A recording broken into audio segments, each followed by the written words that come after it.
চুই ছামছাম গানটা উঠে নাচ করা হয়েছে। সবসময় নিজেকে রাজা বাচ্চাই মনে হয়, ঘোড়ার গাড়িতে উঠতে হয় না, আমি সবসময় নিজেকে রাজা বাচ্চাই মনে করি। ফুকোর ফুড আমি আগেও ট্রাই করেছি, অ্যাজ ফার হার্ড ওয়ারির আগে একটা ছোট ব্র্যান্ড ছিল ফুকোর, সেটা রিলঞ্চ করে বড় করে একটা বড় পরিসরে করা হচ্ছে, এবং this is the 9th branch of Foucault. And আজকে ওরা স্পেশাল একটা পিৎজা লঞ্চ করেছে, পকেট পিৎজা, এনিমি উপরে এই ধরনের একটা পিকচার্স দিয়ে। অ্যান্ড আমার কাছে খুবই ভালো লেগেছে packaging and all. And specially আজকে ইভেন্টে ওরা একটা স্পেশাল লঞ্চিং এর মতো করে করেছে, যেটা আমি আগে কখনো দেখিনি। সেটা হচ্ছে এটা আমি আমি নামও জানি না, আমি অনেকদিন পরে এটা দেখলাম, কারণ কোনো ধরনের ঢাকার ভেতরে কোনো লঞ্চিং বা ওপেনিং এই ধরনের কিছু রাখা হয় না। So this quite a different approach from Foucault. And আছে ঘোড়া গাড়ি রেখেছে ওরা এখান থেকে, আমি ঘোড়া গাড়ি থেকে নেমেছি। সো ইটস কোয়াইট ইন্টারেস্টিং, পুরান ঢাকার একটা কালচার ওরা উঠে আনার চেষ্টা করেছেন। সো আই এম অ্যাপ্রিশিয়েটিং ইট। ভালো, অবশ্যই ভালো। ও না, আসলে না, আমার তো এমনি সবসময় নিজেকে রাজা বাচ্চাই মনে হয়, ঘোড়ার গাড়িতে উঠতে হয় না, আমি সবসময় নিজেকে রাজা বাচ্চাই মনে করি। সো ইয়া, রাজস্ব মনে করার কারণ কি, I believe in living like a king, life king size. So yeah, আজকে ফুকোর ওপেনিং আসছি, মিউজিক ভিডিওর পেছনের গল্প বলতে আসছি আমি।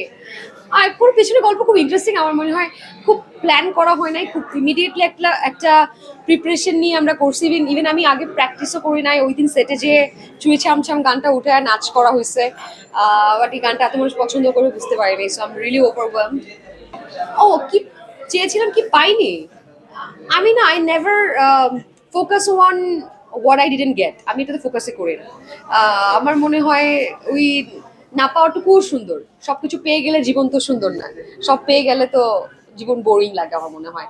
সো আর 2026-এ চাই, 2026-এ আমি অনেক কিছু করতে চাই, আকাশ ছুতে চাই, আর আনন্দ বাঁচতে চাই, যা মন চায়, যে কাজ করে আনন্দ পাই সেই কাজটাই করতে চাই। আমার কোনো ট্র্যাক নাই তো, আমাকে আপনি ট্র্যাকে বাঁধতে চাচ্ছেন কেন? আমার ট্র্যাক না, আমি যখন যে বললাম যা করে আনন্দ পাই আমি তাই করি, কন্টেন্ট করে আনন্দ পাচ্ছি, আমার মতো করে করতে পারছি, and at the same time discovering my country in my own lands, in my own way.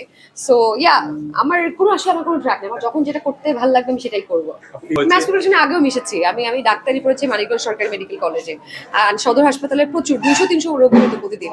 তো অনেক একদম অনেক ধরনের অনেক শ্রেণীর মানুষের সাথে আমি আগে থেকেই মিশেছি, এটা আমার জন্য নতুন না। ও ওয়াও,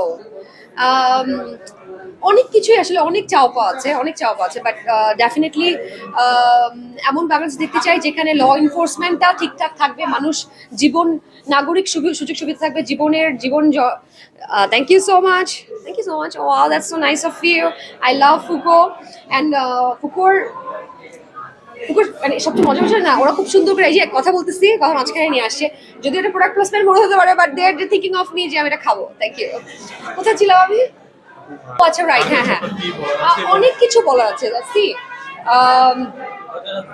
আমার মনে হয় ওই যে বললাম ল এনফোর্সমেন্ট আগে, যেখানে মানুষ বেসিক নাগরিক সুযোগ সুবিধা পাবে, অ্যান্ড অলসো আর এডুকেশন সিস্টেমটা চেঞ্জ হবে। এডুকেশন সিস্টেমটার জন্য বাংলাদেশের মানুষের যে আমাদের দীর্ঘমেয়াদী ভোগান্তিগুলো, এগুলো দূর করার একমাত্র উপায় হচ্ছে এডুকেশন সিস্টেমটা চেঞ্জ করা, একদমই চেঞ্জ করা। মানে ইটস নট লাইক যে অনেক বড় বড় স্কুল কলেজ বানাইছে, ইংলিশ মিডিয়াম বানাই ফেলছে, এরকম না।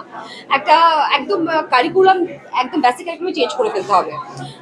যে যে শিক্ষা ব্যবস্থা মানুষকে চাটুকারিতা শেখাবে না, মানুষকে নৈতিকতা শেখাবে, মূল্যবোধ শেখাবে, এরকম শিক্ষা ব্যবস্থা। স্বাস্থ্য ব্যবস্থা চেঞ্জ করতে হবে, অনেকটাই চেঞ্জ করতে হবে। এই তো, আরো সবচেয়ে বড় কথা জবাবদিহিতামূলক একটা ব্যবস্থা রাখতে হবে। যে যেমন আমি অবশ্যই চাই সরকার এমন একটা প্ল্যাটফর্ম ক্রিয়েট করুক যেখানে জনগণ যে ভিডিও করে কথা বলতে পারবে। আমি একটা ভিডিও করবো তো একটা অনলাইন পোর্টাল বানাবে, কিংবা একটা মেইলের ব্যবস্থা রাখবে, যে মেইলে আমি আমার প্রবলেমগুলো বলতে পারবো, বা একটা হটলাইন রাখবো, যে হটলাইনে আমি কল দিয়ে আমার প্রবলেমগুলো বলতে পারবো। ডিরেক্ট গভর্নমেন্টের সাথে কানেক্ট থাকতে হবে।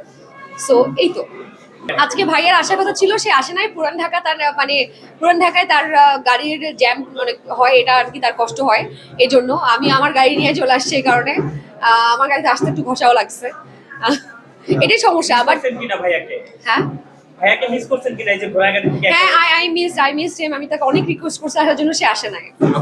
এবং এভাবেই ভালোবেসো আমাকে, প্লিজ। ভালোবাসা কি? ও মাই গড, আসলে ইটস আ কোয়েশ্চেন যেটা আমি সবসময় ইভলভ করি।